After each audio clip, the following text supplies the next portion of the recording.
الحمد للہ رب العالمین والصلاة والسلام علی اشرف الانبیاء والمرسلین وعلی آلہ واصحابہ اجمعین اما بعد فاعوذ باللہ من الشیطان الرجیم بسم اللہ الرحمن الرحیم انا نحن نزلنا الذکر وإنا له لحافظون وقال تعالی فی مقام آخر کتاب انزلناہ الیک مبارک لیدبروا آیاتہ ولیتذکر اولو الالباب وقال تعالی فی مقام آخر انا انزلناہ فی لیلۃ القدر وما ادراک ما لیلۃ القدر لیلۃ القدر خیر من الف شہر وقال النبی صلی اللہ تعالی تبارک علیہ وسلم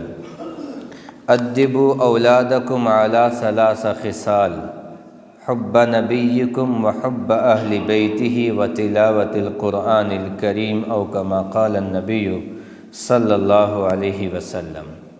میرے محترم بھائیوں، بزرگوں، نوجوانوں اور پردہ نشین خواتین،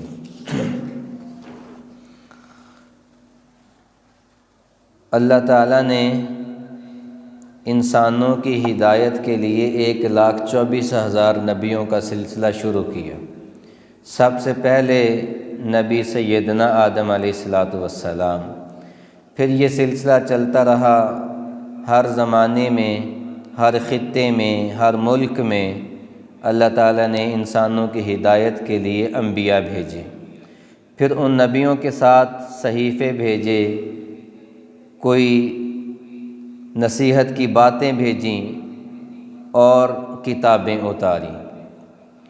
4 کتابیں وہ سارے صحائف میں سے بڑی آسمانی کتابیں ہیں، تورات، زبور، انجیل اور قرآن مجید۔ نبیوں کا سلسلہ میرے اور آپ کے نبی جناب محمد الرسول اللہ صلی اللہ علیہ وسلم کی ذات بابرکات پر انتہا ہوتی ہے اور آپ خاتم النبیین ہیں۔ اسی طرح جو جتنے بھی صحائف اور کتابیں تھیں، ان سب کے آخر میں جو اللہ کی کتاب اتری وہ قرآن مجید ہے۔ باقی جو کتابیں تھیں وہ اللہ کی طرف سے پیغامات ہوتے تھے، وہ اللہ کا کلام نہیں ہوتا تھا۔ تورات، زبور، انجیل وہ اللہ کی طرف سے انسانیت کی ہدایت کے لیے پیغام تھا، نبی کو بھیجا گیا، نبی نے وہ پیغام، وہ حکایات، وہ اللہ کی باتیں، اللہ کی طرف سے جو پیغام تھا وہ قوم کو سنا دیا۔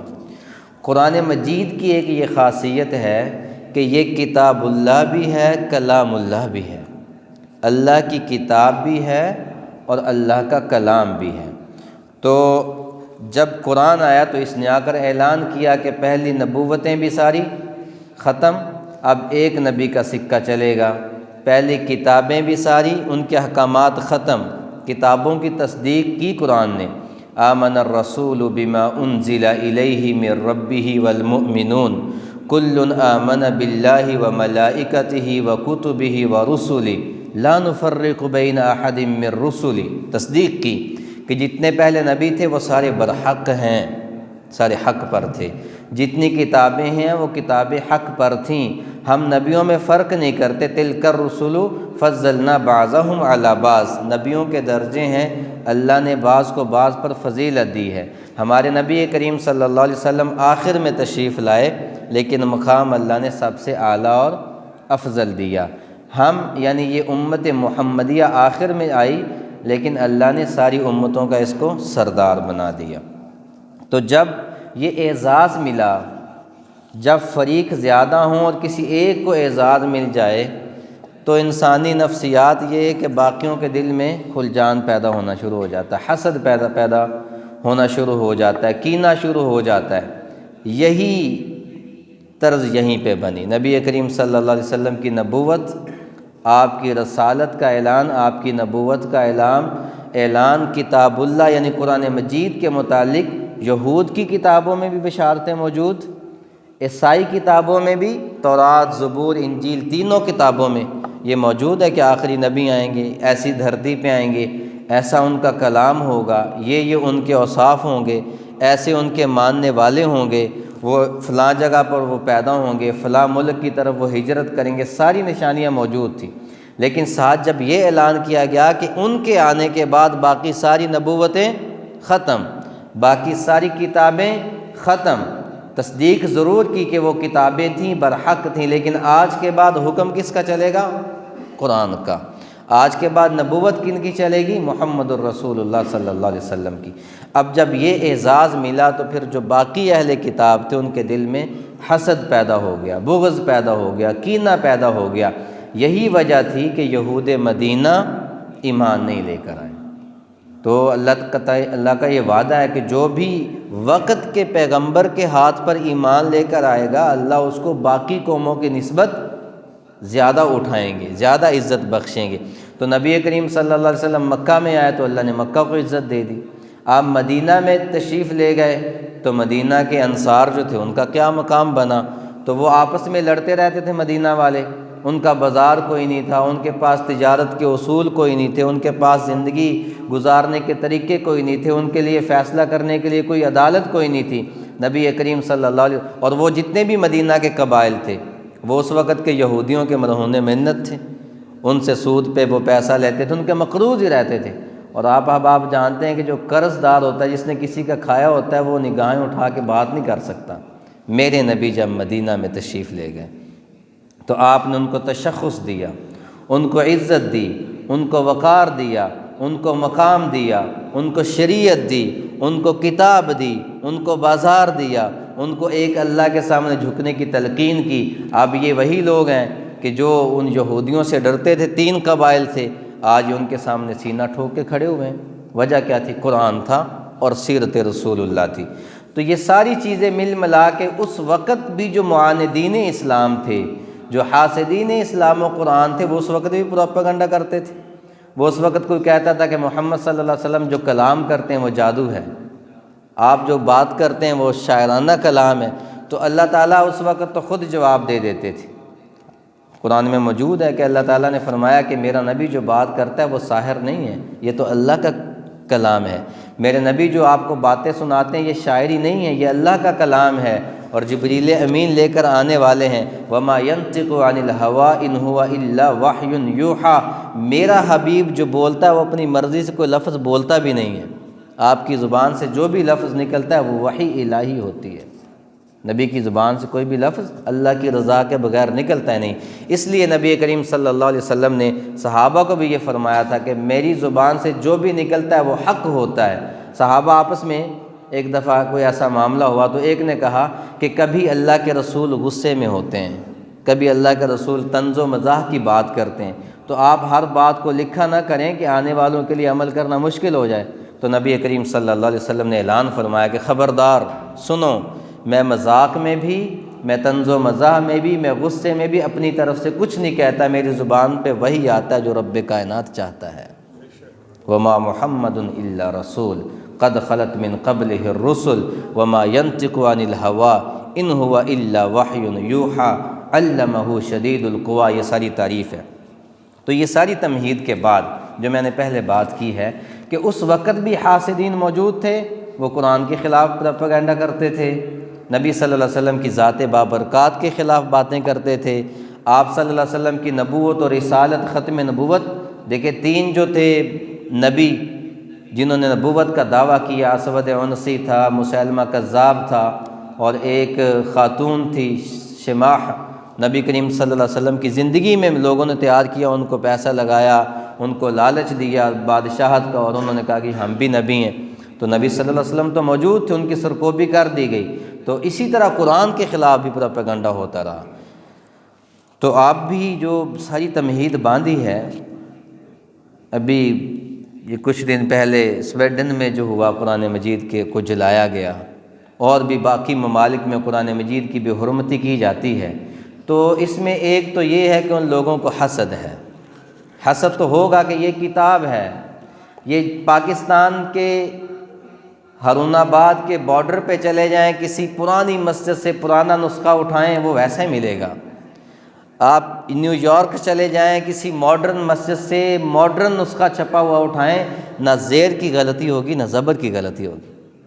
یہ اعزاز ہے اللہ کی طرف، انا نحن نزلنا الذکر، اللہ نے کہا یہ میرا ذکر ہے، میں اس کی حفاظت کرنے والا ہوں۔ اللہ نے تو حفاظت کرنی ہے۔ سوال یہ پیدا ہوتا ہے کہ اللہ تعالیٰ بعض دفعہ کئی افراد کو حفاظت کے لیے کھڑا کر لیتے ہیں۔ بندہ ہر کسی کو اپنے ساتھ نہیں رکھتا، ہر کسی کو اپنے کھانے کی ٹیبل پہ نہیں بٹھاتا، جس کے ساتھ تعلق ہوتا ہے اسی کو اپنے گھر بلاتا ہے، اسی کو اپنے ساتھ کھانے میں شریک کرتا ہے۔ تو اس وقت بھی لوگ حاسد تھے، اب بھی حاسدین موجود ہیں۔ حسد کی وجہ کیا ہے؟ وجہ یہی کہ اس میں تحریف نہیں ہو سکی، اس میں غلطی نہیں کوئی کر سکا، اس میں گنجائش بھی نہیں بچتی۔ یہ ایک واقعہ سورہ کہف میں نبی کریم صلی اللہ علیہ وسلم کے زمانے میں پیش آیا۔ مشہور واقعہ ہے کہ خضر علیہ السلام اور موسیٰ علیہ السلام سفر کر رہے تھے۔ وہ سفر کرتے کرتے ایک بستی کے پاس سے گزرے، بھوک لگی ہوئی تھی، بستی والوں سے کہا کہ آپ ہمیں کھانا دے دیں، انہوں نے کھانا کھلانے سے انکار کر دیا۔ قرآن مجید نے اس پورے قصے کو بیان کیا، فانطلقا حتی اذا اتیا اہل قریۃ استطعما اہلہا فابوا ان یضیفوہما فوجد فیہا جدارا یرید ان ینقض فاقاما۔ پوری آیت اس میں اس طرف اشارہ ہے کہ دو نفوس قدسیہ، دو عظیم پیغمبر موسیٰ علیہ السلام، خضر علیہ السلام جا رہے ہیں، بھوک لگی، بستی کے پاس سے گزرے، پوری بستی کی بدبختی تھی کہ کوئی کھانا کھلانے کے لیے تیار نہیں ہوا۔ اللہ نے مسلمانوں کو مہمان نوازی دی ہے، اپنے خلیل ابراہیم علیہ السلام کی صفت دی ہے، کسی کو کھانا کھلا دینا، کسی کو پانی پلا دینا۔ تو شاید ایک نے انکار کیا ہو یا دو نے انکار کیا ہو، اللہ نے پوری بستی کی مذمت بیان کر دی۔ یہ انطاکیہ شہر تھا۔ نبی کریم صلی اللہ علیہ وسلم اس کے بعد تشریف لائے، موسیٰ علیہ السلام کے بعد 200 سال یا 300 سال کا عرصہ انطاکیہ والے بھی ایمان لے آئے، مسلمان ہو گئے۔ اب چونکہ یہاں پر جو بستی کا ذکر ہے وہ انطاکیہ ہے، تو وہ جو ایمان والے تھے یا ان میں سے کوئی اور فرد، پوری وضاحت نہیں ملتی، حضرت مولانا مفتی محمد شفیع عثمانی صاحب رحمۃ اللہ علیہ نے اس واقعہ کو نقل کیا ہے کہ وہ تشریف لائے، نبی کریم صلی اللہ علیہ وسلم کی خدمت میں آیا، کہا یا رسول اللہ ہم ایمان لے آئے ہیں یا ہم ایمان لے آئیں گے، ایک گزارش ہے۔ گزارش کیا ہے یہ سنیے گا آیت، کہ اللہ تعالیٰ نے سورہ کہف میں جو آیت اتاری ہے، فانطلقا حتی اذا آتیا اہل قریۃ استطعما اہلہا فابوا، با ہے فابوا، اس کا معنی یہ با ان کا سر کاٹتی ہے کہ دو نفوس، دو پیغمبر ان کی بستی میں آئے، انہوں نے کھانا مانگا، فابوا تو انہوں نے انکار کر دیا کھانا دینے سے۔ انہوں نے کہا یا رسول اللہ ایسا کریں کہ با کی جگہ پہ تا لگا دیں، تو ترجمہ کیا ہو جائے گا، دو بندے ان کے پاس آئے، فاتوا انہوں نے کھانا مانگا، فاتوا تو بستی والوں نے ان کی مہمان نوازی کر دی کہ ہماری عزت بچ جائے گی۔ یہ کیا با اور تا نقطہ اوپر اور نیچے کیا فرق ہے؟ تو میرے نبی نے فرمایا یہاں سے دفع ہو جاؤ، اللہ کو تم جیسے لوگوں کی دین کے لیے ضرورت کوئی نہیں ہے، یہ کتاب اللہ ہے، یہ کلام اللہ ہے۔ یعنی ایک ہی نقطہ تھا کہ وہ نیچے ہے اوپر دو کر دیں، تو ان کا سارا، ان کے منہ پہ جو کالک تھی وہ اتر جاتی کہ انہوں نے روٹی نہیں دی، کھانا نہیں دیا۔ اباؤ کی جگہ پہ اتاؤ کرنا تھا، تو نبی صلی اللہ علیہ وسلم نے منع کر دیا۔ تو گویا معلوم ہوا کہ نبی کریم صلی اللہ علیہ وسلم کے زمانے میں بھی ایسے افراد موجود تھے جو قرآن مجید میں تعریف چاہتے تھے۔ تو اللہ نے قرآن کی حفاظت کی ہے، قرآن کے متن کی حفاظت کی، جو ٹیکسٹ ہے اس کی حفاظت کی، حرف کی، زبر کی، زیر کی، شد کی، مد کی، جزم کی، ساکن کہاں پہ ہوتا ہے، وقف کہاں پہ ہوتا ہے، وقف لازم کہاں پہ ہے، وقف جائز کہاں پہ ہے۔ اور نبی کریم صلی اللہ علیہ وسلم نے فرمایا کہ قرآن کو ایسے پڑھو، اقرأ القرآن بلحون العرب، قرآن کو عرب کے لہجے پہ پڑھو کہ پڑھنے والے کو سرور آ جائے، سننے والے کو سرور آ جائے۔ اللہ نے اس کے ٹیکسٹ کی حفاظت کی، متن کی حفاظت کی، اللہ نے اس کے لہجے کی حفاظت کی، اللہ نے قرآن کی زبان کی حفاظت کی، عربی زبان۔ اس وقت 22 کروڑ لوگوں کی زبان ہے، عربی زبان کی اللہ نے حفاظت کی، 22 ممالک کی زبان ہے، دنیا کی عالمی زبانوں میں سے۔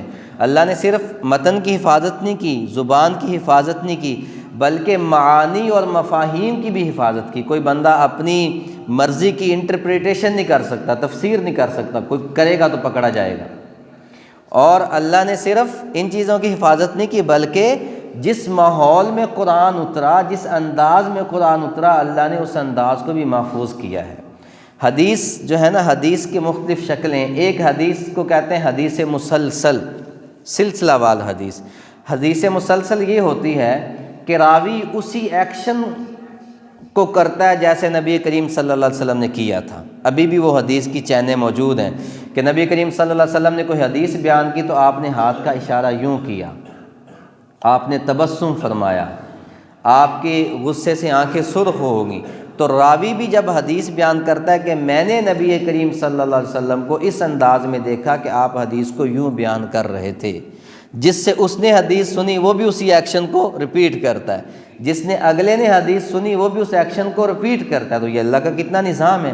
اللہ نے اس کے متن کی حفاظت کی، زبان کی حفاظت کی، شد اور مد کی حفاظت کی، اللہ نے جزم اور ساکن کی حفاظت کی، معانی اور مفاہیم کی حفاظت کی، جس ماحول میں اترا اس ماحول کی حفاظت کی، جس زبان میں اترا اس زبان کی حفاظت کی، حتیٰ کہ جس انداز میں اترا اللہ نے اس انداز کو بھی محفوظ رکھا۔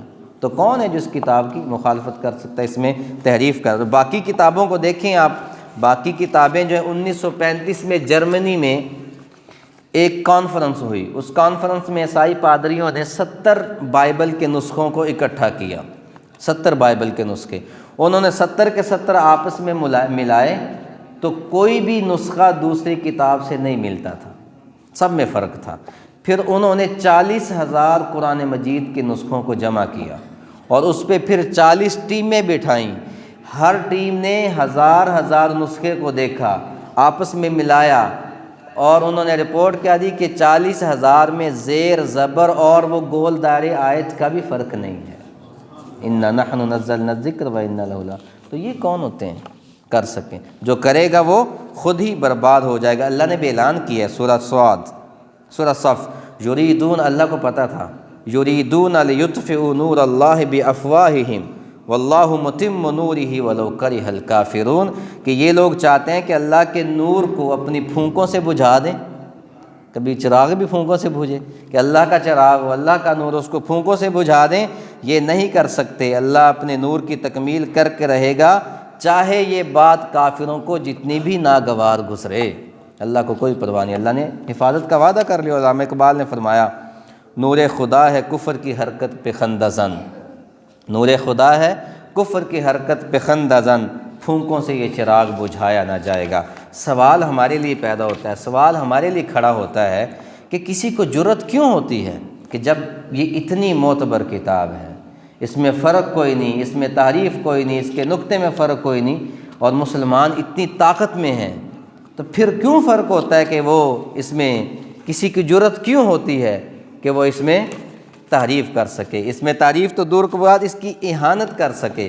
تو اس کا جواب بھی اقبال نے دیا، وہ معزز تھے زمانے میں عامل قرآن ہو کر، ہم خوار ہوئے ہیں تارک قرآن ہو کر۔ ہم نے تو اس کی تلاوت چھوڑ دی ہے، اس کو سمجھنا چھوڑ دیا ہے، اس کو پڑھنا چھوڑ دیا ہے۔ اب قرآن جلایا گیا تو اس کا جواب تو یہ تھا جیسے ٹرکش نے دیا ہے، انہوں نے چوکوں اور چرواہوں پہ بچیوں اور بچوں کو قرآن ہاتھ میں دے کے کھڑے کر دیا، گھنٹہ گھنٹہ کہ اس کی تلاوت کرو، پوری دنیا میں ہلچل مچ گئی۔ تو چاہیے تو یہ تھا کہ ہم بھی اپنی مسجدیں آباد کر لیتے۔ ہم میں سے اکثر کو تو پتہ ہی نہیں کہ قرآن کے ساتھ یہ ہوا ہے، اور جسے پتہ ہے اس نے کیا کیا؟ کم از کم وہ ان کے لیے بد دعا ہی کر دیتا۔ بد دعا نہ کرتا تو پیشہ پیغمبری، اسوہ پیغمبری ہدایت کی ہی دعا کر دیتے، نہیں تو کم از کم گھروں میں تلاوت ہی کروا دیتے۔ اس دن مسجدوں میں تلاوت کا اہتمام کر لیتے کہ نہیں انہوں نے یہ کیا تو ہم اس کے بدلے میں یہ کریں گے۔ تو اللہ تعالیٰ نے بہرحال اس کتاب کی حفاظت کی ذمہ داری لی ہے۔ ہاں اللہ تعالیٰ مختلف لوگوں کو، وہ افراد ان کو اللہ تیار کر لیتا۔ آخری بات جو اس کے ریلیٹڈ ہے وہ کر کے انشاءاللہ پھر بات ختم کرتے ہیں۔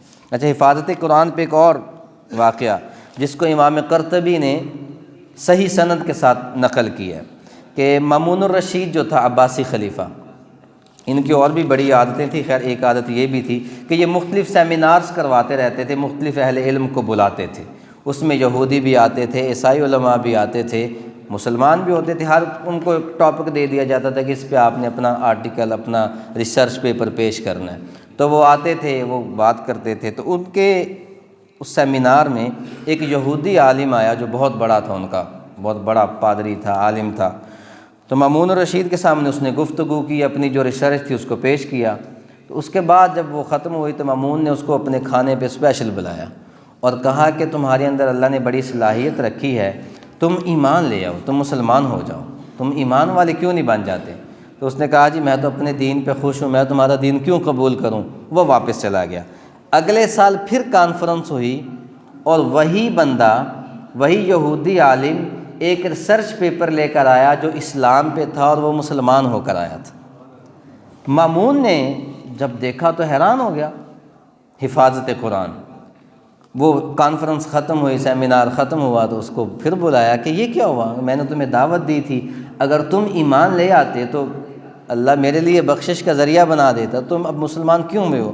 اس نے کہا جی جب میں یہاں سے واپس گیا ہوں تو آپ کی دعوت تو خیر آپ کی تھی، اس لیے کہتے ہیں کہ سچی بات، کھری بات سب کے سامنے رکھ دینی چاہیے۔ اللہ کبھی نہ کبھی، کیونکہ ایمان جو ہے نا مومن کے دل میں پوشیدہ ہوتا ہے، کبھی نہ کبھی وہ جاگ جاتا ہے۔ کلمہ پڑھنے والا جتنا بھی برا ہو وہ اللہ سے نہیں بھاگ سکتا، اللہ کی محبت اس کے دل میں ہوتی، دنیا کی جتنی بھی چڑھی ہوئی ہو پھر بھی کہیں نہ کہیں اللہ کی محبت ہوتی ہے۔ کیوں ہوتی ہے؟ کیونکہ اللہ بہت محبت کرتے ہیں۔